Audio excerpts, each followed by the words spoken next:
কই গো মিনুর মা, বাড়িতে আছো নাকি? দরজার বাইরে থেকে ডাকা মাত্রই মিনুর মা চমকে উঠে বললেন, আরে কাকলিদি, আসুন আসুন, ভেতরে এসে বসুন। কাকলি দেবী হালকা হেসে বললেন, না গো, বসার সময় নেই। আজ বাড়িতে সত্যনারায়ণ পুজো আছে। তোমার মিনুকে নিয়ে সন্ধ্যাবেলা চলে এসো। ঠিক আছে, যাব। মিনু তো এখনো কলেজে, ফিরে এলে ওকে নিয়ে আসবো।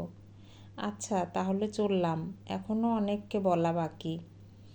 এই বলে কাকলি দেবী তাড়াহুড়ো করে বেরিয়ে গেলেন।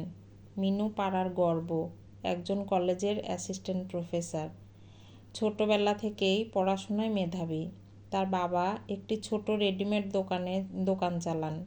সংসারে আর্থিক অবস্থা খুব ভালো না হলেও মিনু নিজের জেদের জোরে পড়াশোনা চালিয়ে গেছে।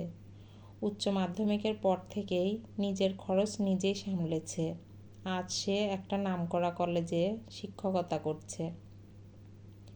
বিকেলে কলেজ থেকে ফিরে মিনু যখন বাড়িতে ঢুকলো, তখন তার মা পূজার কথা জানালেন।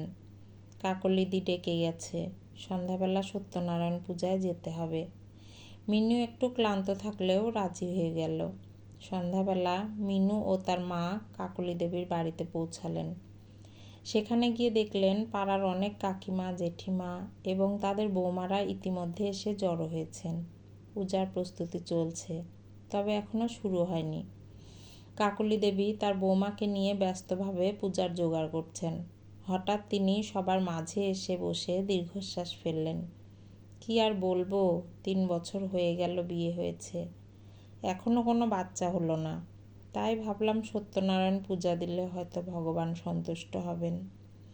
একজন প্রতিবেশী কাকিমা সঙ্গে সঙ্গে বলে উঠলেন, আরে কাকলি, এখনকার ছেলে বউরা কি এত তাড়াতাড়ি বাচ্চা নেয় নাকি? আমার বৌমার তো 6 বছর হয়ে গেল। আরেকজন যোগ করলেন, দেখো, পুজো দিচ্ছ তো নিশ্চয়ই ভালো কিছু হবে। তবে একটা কথা, প্রথমে যদি ছেলে হয় তাহলে কিন্তু সবচেয়ে ভালো, বংশের প্রদীপ তো চাই। এই কথা শুনে পাশের এক জেঠিমা একটু বিরক্ত হয়ে বললেন, আরে বাবা, ছেলে মেয়ে নিয়ে এত কথা কেন? মেয়ে হলেও কি কম কিছু নাকি? কথাবার্তা ক্রমশ সমালোচনায় গড়াতে লাগলো। কেউ বলছে আধুনিক মেয়েরা সংসার বোঝে না, কেউ বলছে তারা বেশি স্বাধীন হয়ে গেছে। মিনু এতক্ষণ চুপচাপ শুনছিল।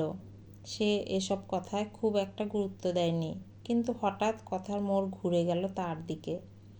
কাকলি দেবী বললেন, আরে মিনুর মা, তোমার মেয়ের তো এখন বেশ বয়স হলো। তখন বলেছিলাম বিয়ে দাও, শুনলে না। এখন তো 35 ছুঁই ছুঁই। বিয়ে কবে দেবে? পাশের বাড়ির এক জেঠিমা যোগ করলেন, কিছু মনে করো না কিন্তু, মিনুর গায়ের রং তো একটু চাপা, তার ওপর বয়সও হয়েছে, পাত্র পাওয়া যাচ্ছে তো। এই কথায় পরিবেশটা হঠাৎ অস্বস্তিকর হয়ে উঠল।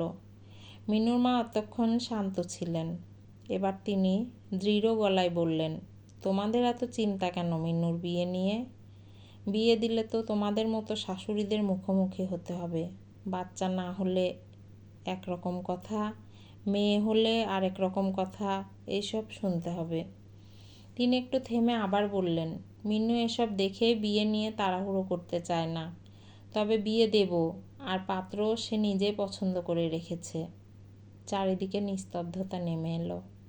মিনুর মা আবার বললেন, আর তোমরা যারা অন্যের বৌমা আর মেয়ের গায়ের রং নিয়ে কথা বলছো, আগে নিজেদেরটার মনটা বদলাও।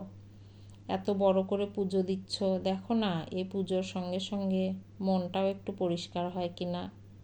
তিনি আরও দৃঢ় হয়ে বললেন, মেয়ে মানেই লক্ষ্মী, মা কালীর গায়ের রং তো কালো, তাতে কি তার মাহাত্ম্য কমে যায়? আজকের দিনের ছেলে মেয়েদের মধ্যেও কোনো তফাৎ নেই। কিছুক্ষণের মধ্যে ব্রাহ্মণ চলে এলেন। সকলেই চুপচাপ নিজেদের জায়গায় গিয়ে বসল। একটু আগে সেই তর্ক বিতর্ক যেন ধীরে ধীরে মিলিয়ে যেতে লাগলো। ধূপের গন্ধ, মন্ত্রোচ্চারণ আর প্রদীপের আলোয় পরিবেশটা একেবারে পবিত্র হয়ে উঠল। এদিকে যারা একটু আগেও নানা কটু কথা বলছিল, তাদের মুখে এখন আর কোনো শব্দ নেই। কেউ চুপচাপ বসে আছে, কেউ নিচের দিকে তাকিয়ে আছে। মিনুর মায়ের কথাগুলো যেন তাদের মনে কোথাও না কোথাও দাগ কেটেছে। পূজার এক সময় ব্রাহ্মণ মশাই বললেন, ভগবানের কাছে শুধু ধন সম্পদ বা সন্তান নয়, সদ্বুদ্ধি আর বিবেকও প্রার্থনা করতে হয়। কারণ মানুষ যদি সঠিক বোধ না পায়, তবে সে কখনোই সত্যিকারের সুখী হতে পারে না। পূজা শেষ হলো, প্রসাদ বিলি করা শুরু হলো।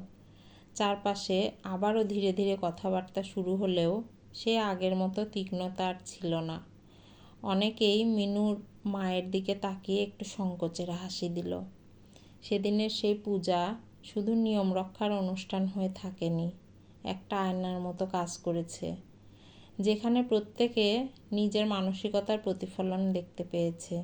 কারণ সত্যি এই সমাজে সবচেয়ে বেশি প্রয়োজন কোনো বাহ্যিক পরিবর্তন নয়, প্রয়োজন মানুষের মনের ভেতরে থাকা অন্ধকার দূর করে একটু করে আলো জ্বালানোর।